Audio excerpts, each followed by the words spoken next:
이제 오늘의 말씀을 위하여 다 같이 자리에서 일어나셔서 나눌 말씀을 함께 봉독하겠습니다.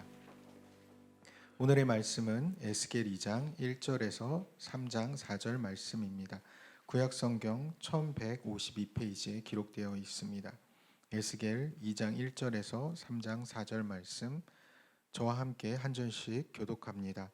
그가 내게 이르시되 인자야 내 발로 일어서라, 내가 내게 말하리라 하시며, 그가 내게 말씀하실 때 그 영이 내게 임하시나 나를 일으켜 내 발로 세우시기로 내가 그 말씀하시는 자의 소리를 들으니, 내게 이르시되 인자야 내가 너를 이스라엘 자손 곧 패역한 백성 나를 배반하는 자에게 보내노라.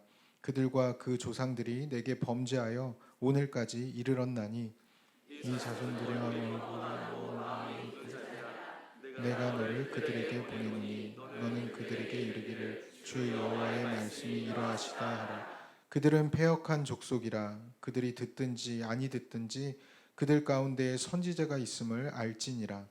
인자야 너는 비록 다시와 찔라와 함께 있으며 정갈 가운데 거주할지라도 그들을 두려워하지 말고 그들의 말을 두려워하지 말지어다. 그들은 패역한 족속이라도 그 말을 두려워하지 말며 그 얼굴을 무서워하지 말지어다. 그들은 심히 패역한 자라. 그들이 듣든지 아니 듣든지 너는 내 말로 고할지어다.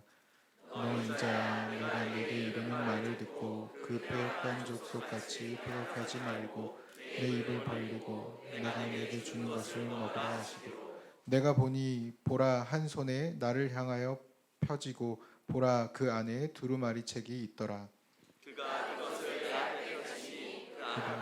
글이 있는데 그 위에 이가와 애국과 재앙의 말이 기록되었다. 또 그가 내게 이르시되 인자야 너는 발견한 것을 먹으라. 너는 이 두루마리를 먹고 가서 이스라엘 족속에게 말하라 하시기로, 내가 입을 벌리고 그 두루마리를 내게 먹이시고, 내게 이르시되 인자야 내가 내게 주는 이 두루마리를 내 배에 넣으며 내 창자에 채우라 하시기에 내가 먹으니 그것이 내 입에서 달기가 꿀 같더라. 함께 읽겠습니다. 그가 또 내게 이르시되 인자야 이스라엘 족속에게 가서 내 말로 그들에게 고하라. 아멘. 자리에 앉으시겠습니다. 이제 담임 목사님께서 나오셔서 순종을 위한 준비, 말씀을 먹어라라는 제목으로 말씀을 전해 주시겠습니다. 할렐루야. 순전한 교회 주일 예배에 참여하시는 여러분 모두를 주님의 이름으로 환영합니다. 기도하고 말씀 전할게요. 하나님 감사합니다. 오늘 우리에게 주시는 이 귀한 말씀 하나님 앞에서 아버지 온전하게 누리며 주님 앞에 서기를 원합니다. 성령이여 우리에게 가르쳐 주시옵소서. 오늘 말씀에서 에스겔이 경험한 것 같은 이 놀라운 아버지 하나님의 붙드심과 세우심과 비전 주심이 우리 안에도 있어지기를 원합니다. 순종은 하고 싶지만 이 순종은 절대로 우리의 머리나 우리의 힘으로 할 수 있는 것이 아니기에 오늘 말씀 안에 힘을 얻고 주님 앞에 순종하며 나가길 원하오니 주여 함께하여 주시옵소서. 감사드리며 예수 그리스도 이름으로 기도합니다. 아멘. 2주 전에 저희가 예레미야 말씀을 나눌 때도 말씀드렸지만 남유다의 멸망 이후 이스라엘 백성들에게 하나님의 뜻을 전한 선지자가, 이 멸망의 시기에 하나님의 뜻을 전한 선지자가 2명이 있었습니다. 한 사람은 남유다의 끝까지 남아서 멸망하고 난 다음에도 남유다에 남아서 그 예루살렘에 남아서 복음을 전하고 하나님의 뜻을 전하고 하나님의 말씀을 증거했던 예레미야였고, 또 다른 한 명은 우리가 오늘 보게 되겠지만 이 포로로 잡혀가서 바벨론 땅에서, 예루살렘에서 이 바벨론은 사실은 굉장히 재미있는데 아브라함이 바벨론 땅에서 온 거예요. 원래 갈대아 우르에서. 하나님의 부르심을 따라 아브라함이 갈대아 우르를 떠나서 하란을 지나서 이제 가나안까지 이르게 됐는데, 이스라엘 백성들이 하나님의 말씀을 저버리고 떠나자 이스라엘 백성들은 다시 원위치로 돌아간 겁니다. 그 거리가 1500km 정도 돼요. 우리나라 계산으로 보면 약 750리입니다. 엄청나게 먼 거리죠. 그 거리를 포로로 끌려가서 이 포로 땅에서 하나님의 말씀을 전하는 선지 사역을 감당하는 사람이 에스겔이었습니다. 이 에스겔이라는 사람의 이름은 하나님께서 강하게 하신다, 혹은 하나님은 강하시다라는 뜻을 가지고 있어요. 이 에스겔은 아주 로얄 패밀리 집안입니다. 그 당시에 사독 계열의 제사장 부시의 아들로. 그러면 이게 뭐라고 보시면 되냐면 대제사장 가문이에요. 그러니까 태어날 때부터 어떻게 보면 이스라엘로 따지면 금수저예요, 금수저. 그렇게 대제사장 가문 출신으로 자란 사람이 바로 에스겔이었어요. 그런데 이 에스겔이 남유다가 멸망하는 과정에서 포로로 끌려가게 됩니다. 이 남유다는 특별히 한 번에 무너지지 않았어요. 블레셋이 3번의 침공을 통해서 무너뜨리는데 한 번씩 침공할 때마다 포로들을 끌고 갔어요. 첫 번째 포로로 끌고 갈 때는 정말로 뛰어난 사람들만 데리고 갔습니다. 두 번째, 그때 미처 데리고 가지 못한 사람들을 데리고 갔습니다. 세 번째, 이제 보면 성하지 않은 성한 사람을 제외하고 조금이라도 괜찮으면 다 끌고 갔어요. 그러면서 이스라엘이 완전히 멸망하게 되는데 BC 605년에 첫 번째 끌려갔던 사람들 중에 대표적인 하나님의 사람이 누구였냐면 바로 다니엘이었습니다. 다니엘이 그때 1차 포로기 때 포로로 끌려가게 돼요. 그리고 2차 포로기 때 BC 597년인데 이때 이제 포로로 끌려간 사람이 오늘 본문의 주인공 바로 에스겔입니다. 에스겔은 그렇게 약 엄청나게 먼 거리죠. 한 1500km를 포로로 끌려가요. 그러니까 이 여행하면서 간 게 아니라 포로로 끌려가니까 포로로 끌려가는 과정에서도 정말 많은 사람들이 죽습니다. 굉장히 극심한 고난. 그런 고난이 그 고난의 시간들을 지나고 바벨론으로 머물면서 거기에서도 아주 극심한 고난의 삶을 살게 돼요. 그러면서 5년이라는 시간이 흐릅니다. 이때가 언제냐면 5년이라는 시간이 흐른 때가 정확하게 이스라엘의 하나님의 계시가 멈춘 지 18년이나 된 시점이에요. 하나님이 더 이상 말씀하시지 않은 시기죠. 그런 상황에서 이스라엘은 점점 망한 거예요. 얼마나 서운하겠어요. 물론 이스라엘 백성들이 행한 잘못된 것도 있지만 정작 망하는데 하나님은 외면하고 계시니 하나님이 경고를 계속 하셨음에도 불구하고 안 들었지만 정작 망할 때는 다 서러운 거거든요. 그러면서 5년이라는 시간이 지나고 이때 에스겔의 나이가 30살이 되었을 때, 이 제사장은 언제부터 사역을 시작하냐면 30살부터 사역을 시작합니다. 근데 에스겔이 30살이 됐다는 건 에스겔 마음속에 뭐가 있었겠어요? 오직 하나, 내가 예루살렘으로 돌아가서 제사장직 감당해야 될 텐데, 그 생각밖에 없던 그때 이제 오늘 말씀이 이제 펼쳐지게 돼요. 오늘 말씀의 상황이. 에스겔 1장 1절, 하나님께서 에스겔을 그제서야 부르시는 장면이 나오는데 보시면 30째 해, 이 30째 해라는 건 에스겔 30살일 때, 넷째 달 초닷새에 내가 그발 강가에 사로잡힌 자 중에 있을 때, 굉장히 중요해요. 어디에 있냐면 그발 강가 사로잡힌 자 중에 있을 때 하늘이 열리며 하나님의 모습이 내게 보였다. 바벨론에 포로된 지 5년이라는 시간이 지났을 때 갈대아 땅, 바벨론 땅이라는 의미예요. 그발 강가에서 에스겔이 이 사로잡힌 자들과 함께 지내고 있었다. 이 그발 강가가 어디냐면 당시 바벨론 포로로 끌려온 유대인들이 모여 살던 포로 수용소였습니다. 포로 수용소요. 역사학자들은 바벨론 사람들이 그발 강가의 인구 감소를 막기 위해 그냥 유대인들을 다 강제 이주시켰대요. 이 그발 강가는 아름다운 휴양지가 아니었습니다. 갈대와 잡초가 무성한 버려진 땅에 유대인들을 집단으로 이주시켜 놓고는 움막을 짓고 살도록 한 곳이 그발 강가였어요. 그러니까 최소한의 생존권만 있던 곳이 그발 강가. 왜 그발 강가였냐면 물은 있으니까 죽지는 않겠구나 하고 물 옆에다 살게 한 거예요. 그러니까 환경이 어땠겠어요? 원래 유대인들은 불평을 입에 달고 살던 사람들이었는데 5년 동안 하나님은 나라가 망하도록 어떤 걸음도 우리에게 보여주지 않으시고 하나님은 철저하게 우리를 외면하시고 자기들은 그발 강가에서 포로 수용소에서 비참한 삶을 연명하고 있는 그때 이스라엘 백성들은 그발 강가에서 뭐 했을까요? 불평과 절망과 탄식이 넘쳐났을 겁니다. 소망이 보이지 않는 자리였다는 겁니다.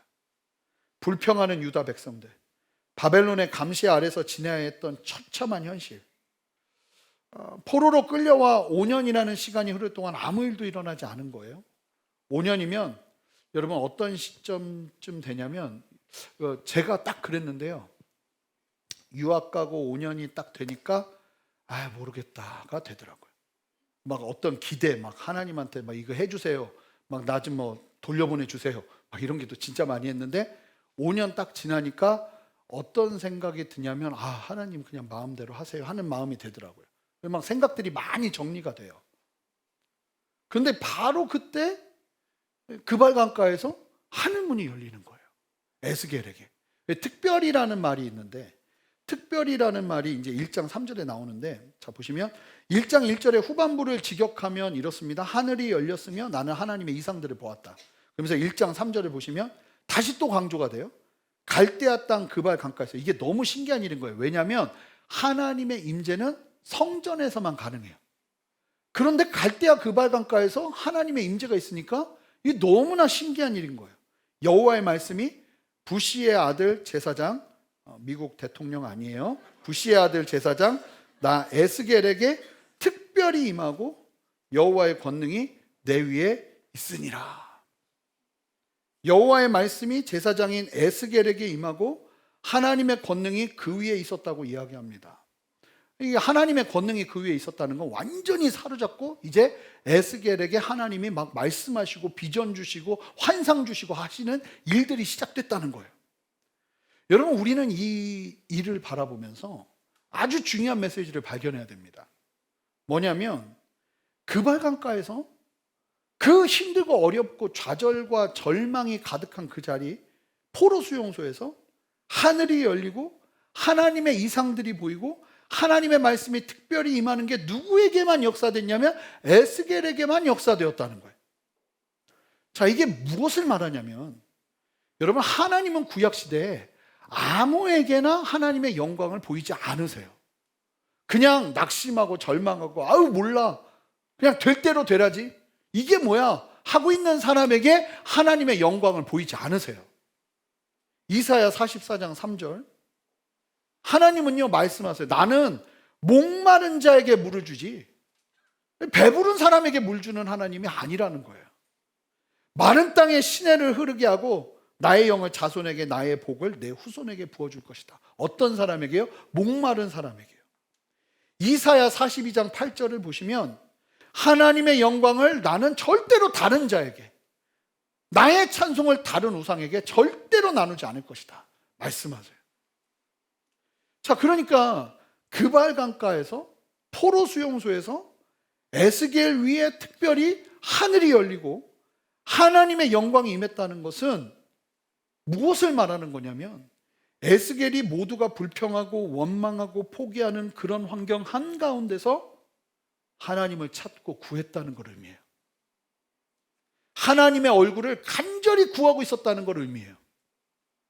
보여지진 않지만 하나님의 영광이 에스겔에게 임했다는 건 그발 강가에서 에스겔은 하나님을 찾고 있었어요.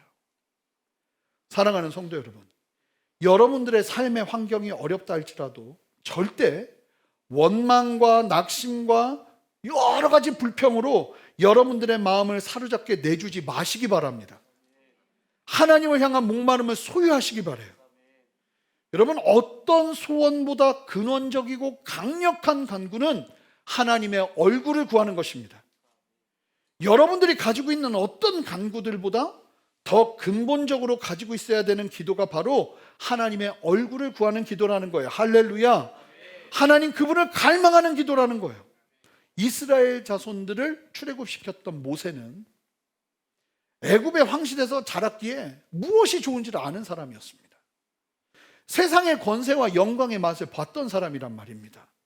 그런데 그런 모세가 이스라엘 백성들을 이끄는 중에 어찌 보면 가장 절망의 시간, 내 형제와 자매들을 불순종하는 그들을 칼로 쳐서 죽여야 되는 그 상황을 마치고 난 다음에 손에 피 뚝뚝 흘리고 있는 상태에서 하나님이 이 모세에게 무엇을 원하냐고 물으시니까 이 모세가 무엇을 간구합니까?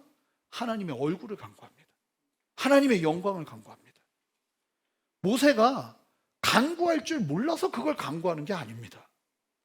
모세가 필요한 게 없어서 그렇게 간구한 게 아니라는 거예요.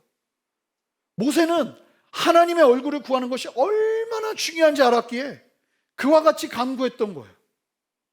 에스겔에게 하늘문이 열리자, 여러분, 에스겔이 하나님을 간구했을 때 하나님께서 에스겔에게 하나님을 드러내 보여주시죠. 이 하나님이 임하니까 게임 끝나요. 뭐냐면 에스겔에게 정말 필요한 것이 무엇인지를 하나님께서 보시고 하나님께서 채우십니다. 에스겔이 무엇을 해야 할지도 에스겔이 원하는 걸 하게 하시는 것이 아니라 하나님이 볼 때 에스겔이 뭘 행해야 될지를 정확하게 말씀하십니다. 이게 하나님의 얼굴을 구하는 사람들이 누리는 특권이에요. 당시 에스겔이 머리에서 나오는 간구로 기도했다면 무엇을 기도했을까요? 분명히 예루살렘 돌아가게 해주세요. 다시 제사장 직분 감당하게 해주세요. 이런 간구였을 거예요. 그런데 여러분 그거 아세요? 몇 년 있다가 예루살렘은 파괴됩니다. 그 간구 해봐야 조금 있으면 다 아무것도 아닌 게 되어버리고 말아요. 머리에서 나오는 간구는 끽해야 그런 거라는 거예요.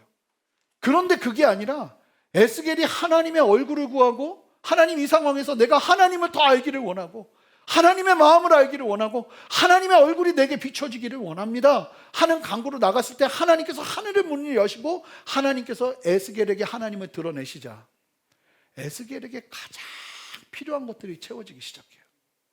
에스겔에게 가장 봐야 되는 것들이 채워지기 시작해요. 에스겔이 무엇을 위해 살아가야 될지가 보여지기 시작하세요. 여러분, 이게 하나님의 얼굴을 구하는 사람들이 누리는 특권이라 믿습니다. 보세요. 에스겔은 원래 제사장이었습니다. 그런데 그 절망의 상황에서 하나님께서 하늘문을 여시며 이끄시자 그는 제사장에서 선지자로 사명이 바뀌게 됩니다. 여러분, 그러니까 에스겔의 머리는 제사장을 떠나지를 못해요. 그런데 하나님은 하나님의 얼굴을 구하니까 에스겔에게 선지자의 직임을 새롭게 부어주십니다. 제사장과 선지자는 비슷하지 않아요. 완전히 다른 직종입니다. 제사장은요, 예배 드리기 위해 자신에게 찾아오는 사람들과 함께 하나님을 바라보는 예배의 역할을 감당해요.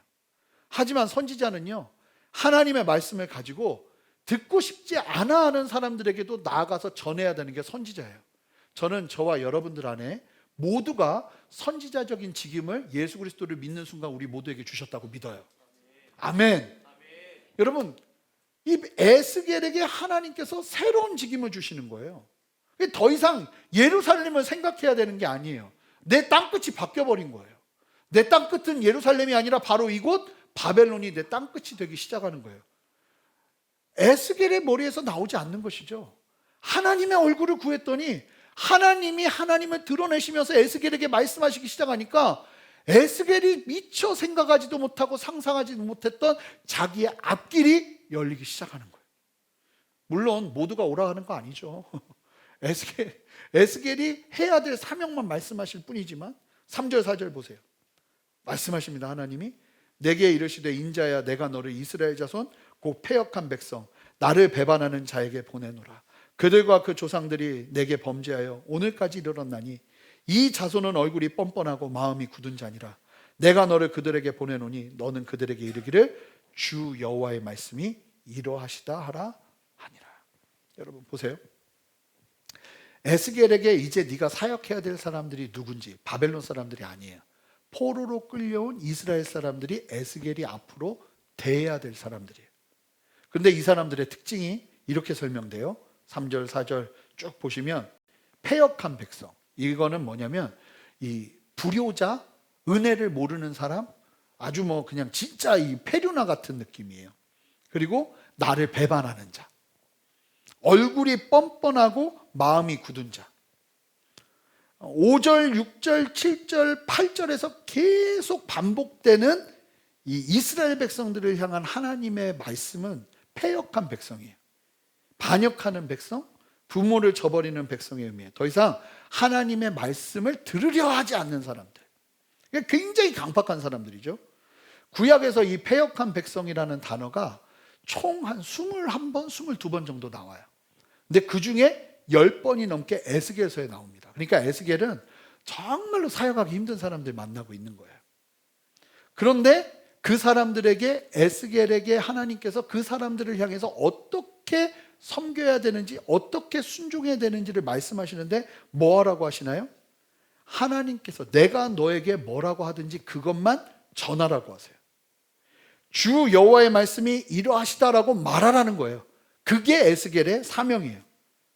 패역한 사람들, 끊임없이 배반하는 사람들, 얼굴이 뻔뻔하고 마음이 굳은 사람들에게 필요한 게 무엇인지 아십니까? 여러분, 그들을 설득하고 이해시키는 걸음이 우리에게 필요한 것이 아닙니다. 기억하시기 바라요. 이 보면 신약 성경에서 설교라는 의미로 사용된 헬라어 단어가 있는데 그 단어가 뭐냐면 바로 케리그마예요. 케리그마. 보여주시면 이 단어인데요, 예수님께서 말씀을 전하셨다. 세례 요한이 천국 복음을 전했다. 서신서에서 우리로 하여금 복음을 전해야 된다 할 때 사용되는 단어가 이 케리그마인데, 이 헬라어 성경으로 구약 성경이 만들어진 곳에 보면 바로 여기서 전하라고 말씀하시는 도전들이 다 케리그마예요. 히브리어는 아바르라는 단어인데 이것도 마찬가지로 선포한다는 거예요. 여러분, 복음은요, 말씀은요, 설득하는 게 아닙니다. 선포하는 것입니다. 예수는 그리스도시요 살아계신 하나님의 아들입니다. 그 예수님께서 2000년 전에 이 땅에 오셔서 우리를 위해 십자가에서 죽으시고 사흘 만에 부활하시어 우리의 죄의 문제를 해결하셨습니다. 그리고 이 사실을 믿는 자마다 하나님의 자녀가 되는 권세를 주시고 우리를 구원해 주십니다. 이게 복음의 내용이죠. 이것을요, 설득하는 게 아니라 선포하는 거예요. 특별히 패역한 백성들, 나를 배반하는 자, 얼굴이 뻔뻔하고 마음이 굳은 자, 복음의 메시지만 들어도 반역하고 거부하는 사람들에게 정말로 필요한 건 케리그마예요. 선포예요. 7절을 함께 읽어보겠습니다. 함께 읽겠습니다. 시작. 그들이 심히 패역한 자라. 기가 막히죠. 뭐라고 말씀하십니까? 너는 듣든지 아니 듣든지 설득시키려고 하지 말라는 거예요. 안 듣는다고 해서 위축되지도 말라는 거예요. 네가 오직 해야 될 건 뭐냐면 끊임없이 하나님께서 주시는 말씀을 케리그마하라는 거예요. 선포하라는 거예요. 여러분, 사람은요, 케리그마로 변화되는 것입니다.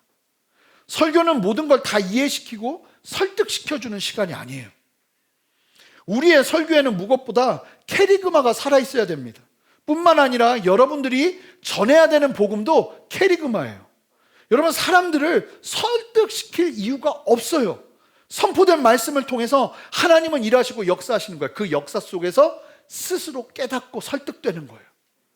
오늘날 이 시대가 마치 포로로 끌려온 이스라엘 사람들의 상태와 같이 너무나도 자조적이고 염세적이고 자기의 생각이 절대 기준이 되어 완고한 이 시대에 그러한 사람들을 만나고 있어요. 마치 이 에스겔이 만나야 되는 사람들과 같아요.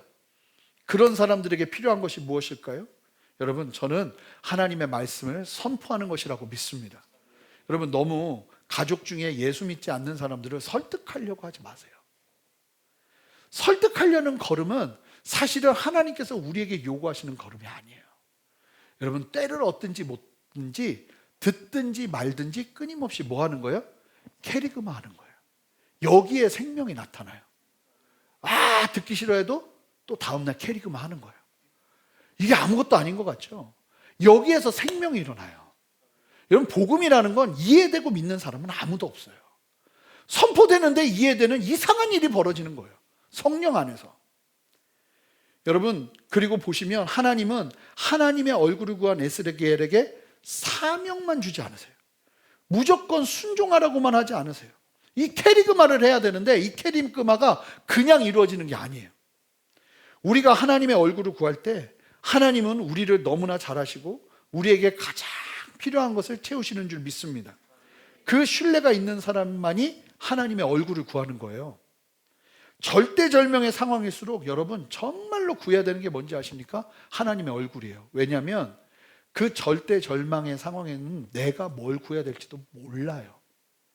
이걸 붙잡으면 살겠지 하고 기도해도 이게 썩은 줄이 될 수 있을 가능성이 너무나 커요. 절대절명에. 그러니까 그때 우리가 정말로 하나님 앞에 간구해야 되는 게 뭐냐면 하나님의 얼굴을 구하는 거예요. 하나님, 나에게 하나님을 알게 하시고 경험하게 하시고 하나님이 나를 깨닫게 하여 주시옵소서. 하나님이 나에게 말씀하여 주시옵소서. 그 은혜 안에서 우리가 이 절대절명의 상황을 이겨내는 거예요. 여러분 1절 2절 말씀을 보겠습니다. 하나님께서 이 하나님의 얼굴을 구하고 그래서 하늘의 문이 열리자 에스겔에게 먼저 다음과 같이 역사하십니다. 1절 2절 말씀 한 목소리 읽습니다. 시작. 그가 내게 이르시되 인자야 내 발로 일어서라 내가 내게 말하리라 하시며 그가 내게 말씀하실 때 그 영이 내게 임하사 나를 일으켜 내 발로 세우시기로 내가 그 말씀하는 자의 소리를 들으니. 여러분 1장에서 보시면 하나님의 하늘이 열리고 하나님의 임재와 하나님의 권능이 에스겔과 함께하기 시작하니까 하나님께서 에스겔을 부르시는데 여러분 보시면 에스겔이요 말씀을 들을 힘조차도 없어요. 일어설 힘조차도 없어요. 지금 하나님 앞에. 그런 상황에서 더 충격적인 건 뭐냐면 에스겔이 그런 상황에서도 하나님의 얼굴은 구했다는 거예요. 그러니까 하나님 얼굴 구하는 건 너무나 중요한 거예요. 내가 기도할 힘이 없어도 그것만은 구해야 돼요. 그래야 거기서 힘을 얻어요. 하나님의 얼굴이 내 안에 비춰질 때, 하나님의 영광이 내 안에 비춰질 때 힘을 얻기 시작하는 거예요. 보니까 일어서는 것도 내 힘으로 하는 게 아니에요. 이 말씀 보세요. 1절. 인자야 내 발로 일어서라 내가 내게 말하리라 하시는데 일어나지를 못해요. 그러면서 이 에스겔이 하나님의 말씀 안에서 그리고 하나님의 영의 충만함, 그러니까 말씀과 성령 안에서 어떻게 회복되고 일어나는지가 2절에 설명이 되는데 2절 말씀을 잘 보세요. 제가 2절 말씀을 그대로 풀어서 설명을 드려볼게요. 여러분 우리가 회복되고 하나님 안에서 온전히 서는 데 있어서 성령 충만과 말씀은 아주 함께 가는 거예요. 성령 충만과 하나님의 말씀은 따로 떨어져 이루어지는 게 아닙니다. 자 보시면 2절 그가 내게 말씀하실 때 하나님의 영이 나에게 임했다 이 이야기예요. 자 그러니까 하나님의 말씀이 시작돼야 성령 충만도 이루어지는 거예요. 그렇게 성령께서 내 안에 충만해지니까 나를 일으켜 내 발로 세우시기로 내가 영적인 건강함을 누리면서 일어서기 시작하니까 더 구체적으로 그 말씀하는 자의 소리를 들을 준비가 돼요. 회복되면서 더 분명하고 구체적인 말씀이 들리기 시작하는 거예요. 그래서 가장 중요한 게 뭐냐면 하나님과의 조우예요. 이 조우라는 말을 잘 안 쓰는데 영어로 따지면 encounter? 이렇게 따질 수 있어요. encounter with God. 하나님과의 그 첫 만남. 거기서부터 하나님의 회복이 시작되는 거예요. 자, 그러니까 그 하나님과의 만남은 어디서 시작됩니까? 이런 설교 말씀을 아무 생각 없이 듣는 데서부터 시작되는 거예요. 하나님을 모르는 가운데서도 듣는 데서부터 시작되는 거예요. 그러기 시작할 때 그 말씀이 나로 하여금 나를 깨우고 그러면서 영의 충만함을 누리기 시작해요. 그러니까 성령 충만은 말씀이 없는 곳에서 절대로 일어나지 않아요. 말씀의 역사가 일어나기 시작하면서 내 안에 성령의 충만이 임하는 거예요. 그리고 그 성령 충만을 통해서 우리가 궁극적으로 경험하게 되는 역사가 무엇이냐면 말씀이 잘 들리기 시작하는 역사예요. 여러분 이 은혜가 저와 여러분에게 충만하시기를 주님의 이름으로 축복합니다. 그러자 바벨론 한가운데서 다른 이스라엘 백성들은 다 좌절하고 낙심하고 우울감에 사로잡혀 있는데 에스겔은 살아나기 시작합니다. 생명이 되는 거예요. 상황은 여전히 그발강가에 있지만 에스겔은 어제의 에스겔이 아닌 거예요. 이것이 하나님의 얼굴을 구하는 자들이 누리는 은혜인 줄 믿습니다. 패역한 자들에게 나아가 하나님의 말씀을 전해야 되는 에스겔에게 하나님은 먼저 말씀하시며 하늘의 문을 여시고 말씀하시며 그를 깨우시고 영의 충만으로 그를 일으키신 후에 이제 들을 수 있는 준비가 되자 더 구체적으로 하나님의 말씀을 나누시기 시작해요. 그러자 8절의 말씀을 하세요. 8절 말씀 함께 읽어보겠습니다. 함께 읽습니다. 시작.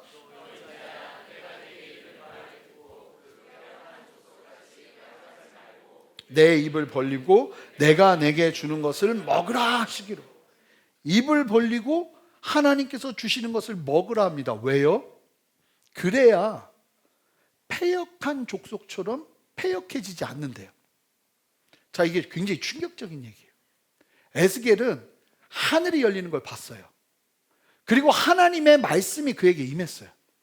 성령 충만도 역사되었어요. 그러면 전할 수 있는 거 아니에요? 그런데 그거 갖고는 안 된대요. 그렇게 놀라운 하나님을 경험하고 나도 패역한 족속들에게 가면 너 패역한 족속들처럼 된대요. 그걸 막으려면, 그러니까 여러분들이 아무리 주일에 은혜 받고 주님 뜻대로 살기로 결정했습니다라고 이야기했는데 월요일이 되면 바로 카멜레온처럼 변하는 이유는 다른 데 있지 않아요. 여기에 은혜가 시원찮아서가 아니에요. 과소평가하지 마세요. 시원찮아서가 아니에요. 장사가 없어요. 말씀을 먹지 않으면 패역한 사람하고 똑같이 돼요. 장사가 없다는 거예요. 하나님은 그것을 막기 위해서 입을 벌리고 내가 네게 주는 것을 먹으라고 하시는데 주시는 것이 뭔지 구체적으로 9절 10절에 나오는데 내가 보니 이게 완전히 시각적인 효과를 보여주시면서 역사하시는데 한 손이 나를 향하여 펴지고 보라 그 안에 두루마리 책이 있더라. 하나님의 손 안에 두루마리 책이 있어요. 그가 그것을 내 앞에 펴시니 안팎에 글이 있는데 봤더니 내용이 뭐냐면 이게 먹을 만한 내용이 아니에요. 애가와 애곡과 재앙의 말이 기록되어 있어요. 축복의 메시지가 하나도 없어요. 이 말씀을 아주 상징적으로 에스겔에게 보여주시고 말씀하세요. 그런데 그걸 먹으라는 거예요. 입을 벌리고 먹으라는 겁니다. 그 말씀을 먹지 않으면, 그러니까 여러분 달고 꿀송이처럼 막 그 여러분들이 좋아하는 선호도에 따라서 말씀을 먹는 게 아니라 어쩌면 여러분들이 읽고 싶지 않은 말씀일수록 레위기 같은 말씀, 이런 말씀일수록 더 찾아서 읽으셔야 돼요. 그 말씀을 먹으라는 거예요. 입을 벌리고 먹으래요. 말씀을 먹지 않으면 패역한 자들에게 나가서 오히려 그들에게 뭐 한다는 거예요? 전도당한다는 거예요. 여러분 세상은 그렇게 강력한 거예요. 우리가 아무리 각오를 하고 나가도 세상에 나가면 전도돼요. 우리의 각오와 우리의 다짐과 우리의 믿음이 흔들리는 일이 벌어지는 거예요. 그러면서 3장 1절 2절 말씀 보세요. 또 그가 내게 이르시되 인자야 너는 발견한 것을 먹으라. 또 말씀하세요. 이 두루마리를 먹고 가서 이스라엘 족속들에게 말해라. 내가 입을 벌리니 그 두루마리를 내게 먹이셔요. 여러분 우리의 하루하루의 삶 속에서 반드시 있어야 되는 게 뭔지 아십니까? 입 벌리는 시간입니다. 하나님 앞에 입 벌리는 시간이에요. 이게 없으면 장사가 없어요. 힘들고 어려우셔도 모두가 입을 벌리셔야 됩니다. 3절 말씀 한 목소리로 힘차게 읽어보겠습니다. 함께 읽겠습니다. 시작. 내게 이르시되 인자야 내가 내게 주는 이 두루마리를 내 배에 넣으며 내 창자에 채우라 하시기에 내가 먹으니 그것이 내 입에서 달기가 꿀 같더라. 어느 정도로 먹어야 되냐면 이게 아주 그냥 상징적으로 보여주시죠. 말씀이 배와 창자에 쌓일 때까지 이해되던 이해되지 않던 입을 벌리고 읽으셔야 돼요. 제가 이런 목사님들 그리고 이런 간증자분들을 진짜 많이 봤어요. 말씀이 이해되지 않고 예수 믿는 사람들이 이해되지 않아서 성경을 2번 읽고 3번 읽었다. 그랬더니 변화가 일어나요. 어떤 사람들은 성경을 정말 몇 장도 읽어보지 않고 어디서 들은 이야기들만 가지고 그걸로 하나님을 다 평가하는, 그러기에는 우리 하나님은 너무 크시죠. 정말 중요한 게 뭐냐면 여러분 이해된다고 하나님의 말씀이 달아서 읽는 게 아니라 여러분 여기 계신 여러분 모두는 무조건 입 벌리고 창자에 채워 넣으시는 역사가 일어나시기를 주님의 이름으로 축복합니다. 그 결정을 하시길 바라요. 아멘을 좀 크게 해야 될 것 같아요. 아멘. 여러분 이해되지 않아도 그러면서 뭐가 일어나냐면 실제로 성령 안에서 이 말씀이 꿀송이처럼 달게 되는 역사가 반드시 일어나요.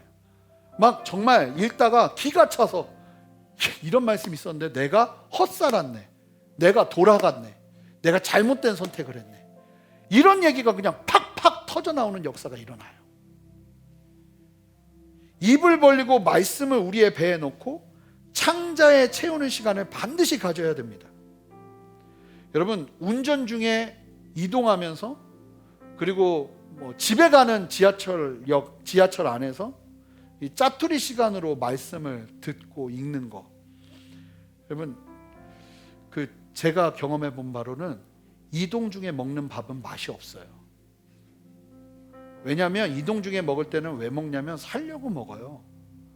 진짜 맛있게 밥을 먹으려면 어찌됐든 차려놔야 됩니다. 더 맛있게 먹으려면 좋은 그릇에다가 좀 담기도 하고, 그럴 때 더 맛있어요.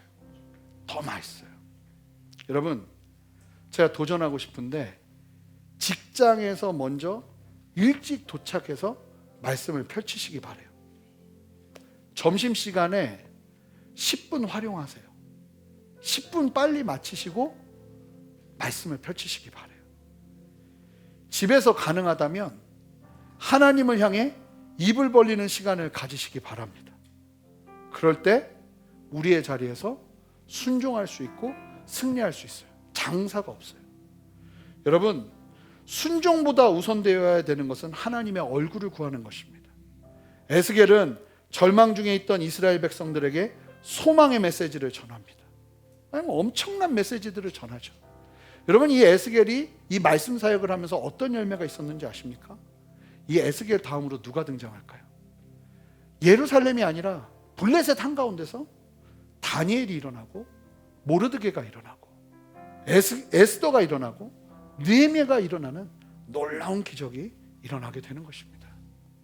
사랑하는 성도 여러분, 여러분들의 자리에서 주님의 얼굴을 구하십시오. 그리고 할 수만 있다면 입을 벌려 하나님의 말씀을 먹으시기 바랍니다. 그럴 때 우리가 순종의 걸음을 걸어낼 수 있는 거예요. 여러분, 절대로 그 시간들을 소홀히 여기지 마세요.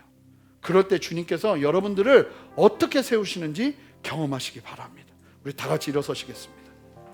우리 함께 괴로울 때 주님의 얼굴 보라, 이 찬양 함께 하면서 주님 앞에 나아가겠습니다.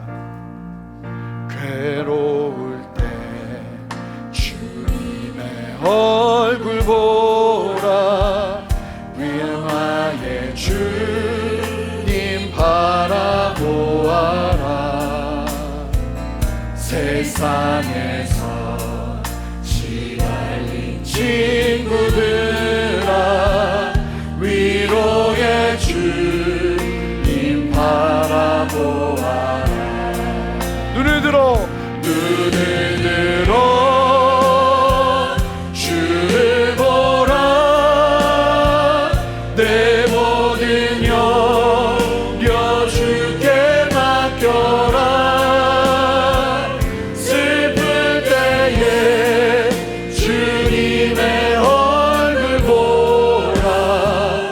사랑의 주님 안식 주리라. 힘이 없고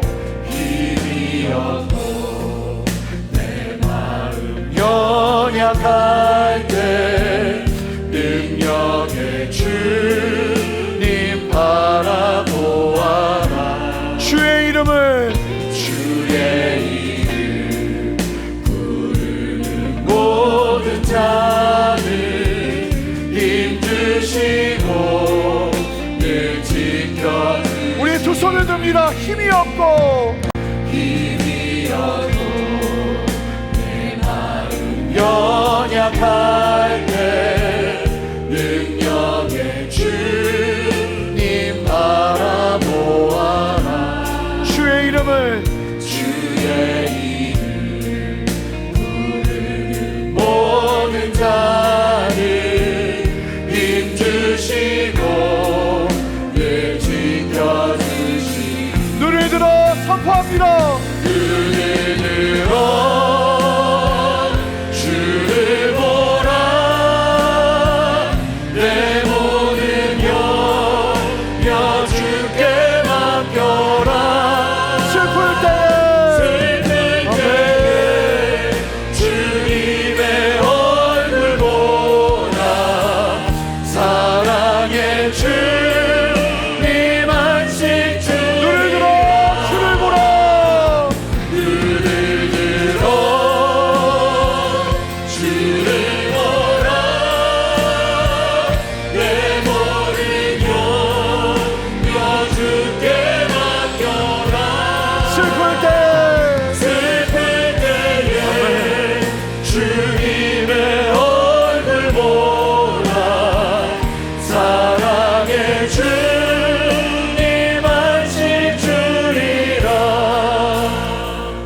기도하길 원하는데요, 여기 계신 분들 모두가 그런 건 아니겠지만 그발강가에 계신 분들이 계세요.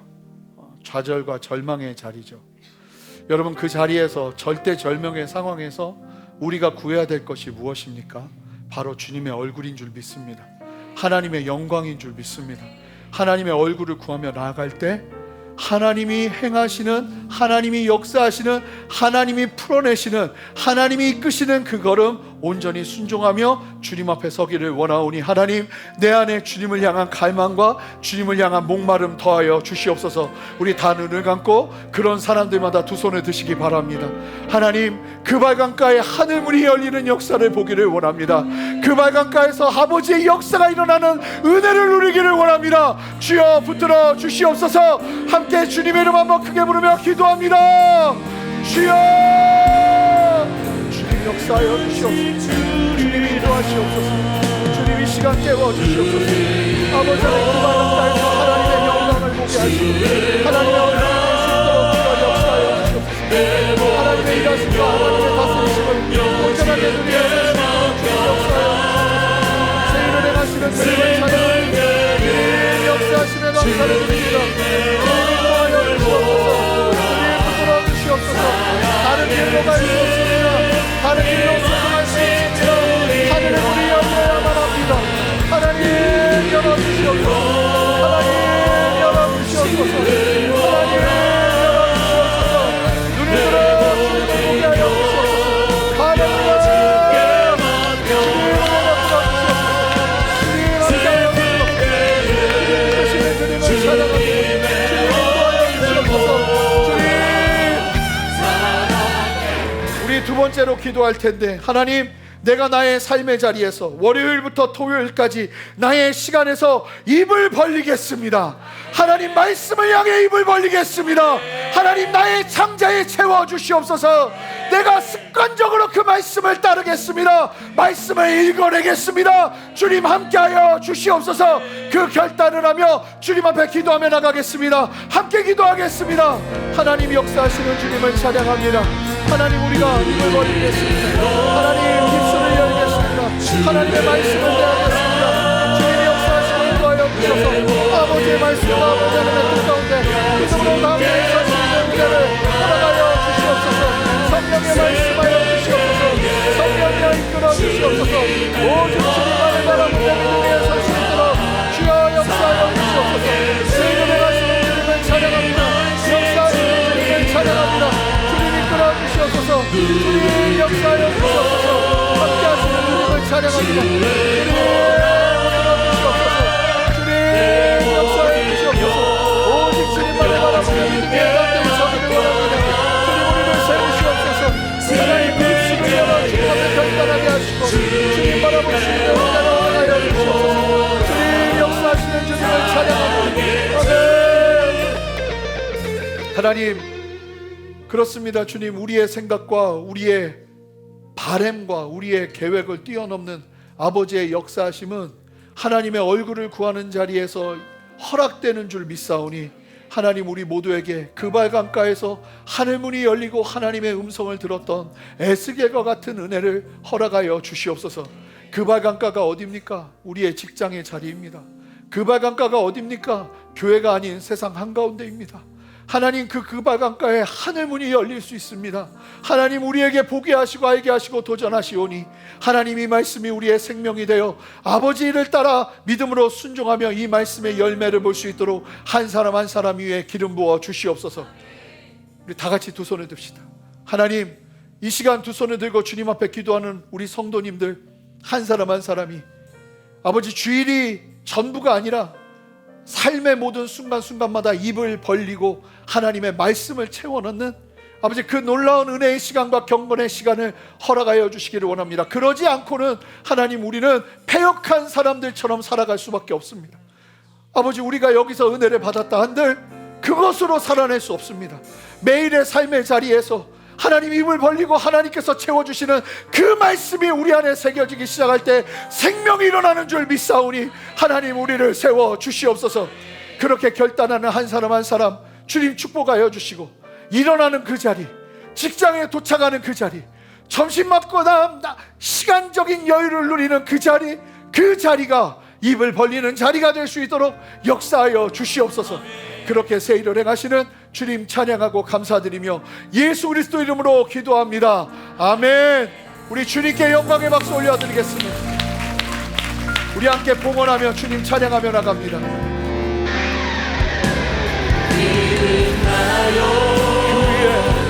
그 위에 서리라.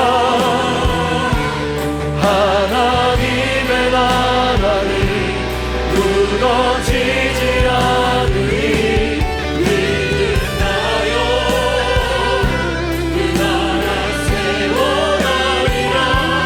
주님 곧 오실 때까지. 하나님 앞에 감사와 찬양과 경배를 올려드리며 우리의 시간과 우리의 마음뿐만 아니라 재물을 드리며 주님 앞에 나온 우리 성도님들 한 분 한 분 축복하여 주시고, 또 여러 가지 어려운 상황에서 하나님 마음과 같이 할 수 없는 현실적인 어려움 가운데 처한 우리 성도님들의 상황도 주님 기억하여 주셔서 하나님의 생명이 경험되어지는 역사 허락하여 주시옵소서. 한 길만 생각하던 내가 하나님 안에 새로운 걸음을 걸어낼 수 있는 용기와 힘도 부어지는 은혜와 역사 허락하여 주시기를 원하오니 주여 함께하여 주시고, 가는 곳마다 닿는 곳마다 아버지 하나님의 축복이 함께하는 역사 허락하여 주시옵소서. 하나님은 어린아이의 물고기 2마리와 떡 5덩이도 축사하셨습니다. 축복하셨습니다. 그리고 그것이 수많은 사람들을 살리는 길이 되었습니다. 하나님, 우리 성도님들의 삶 속에 이와 같은 아버지 하나님 헌신과 하나님을 바라보는 믿음의 결단이 있어지기를 원합니다. 그리고 하나님 축복하시고 축사하여 주셔서 그 손과 그 발이 닿는 곳마다 하나님의 생명이 흘러가는 하나님의 생명의 역사가 일어날 수 있도록 주여 역사하여 주시옵소서. 그렇게 새 일을 행하시는 주님 찬양하고 감사드리며 주님 영광 받아 주시옵소서. 예수 그리스도 이름으로 기도합니다. 아멘. 이제는 우리 주 예수 그리스도의 크신 은혜와 아버지 하나님의 무한하신 사랑과 성령의 내주하심과 교통하심과 신실한 역사하심이 오늘 말씀을 기억하며 주님의 진리 안에서 믿음으로 담대히 순종하며 아버지 하나님의 생명을 경험하며 하나님의 말씀을 먹으며 성령 안에서 아버지 하나님 순종의 참된 걸음을 승리하며 걸어내기를 소망하는 함께 예배하는 모든 성도님들의 머리 위에, 가정 위에, 직장 위에, 삶의 모든 터전 위에, 순전한 교회와 이 땅의 모든 교회들과 이 나라와 온 열방 위에 이제로부터 영원토록 함께 하시기를 간절히 축원하옵나이다. 아멘.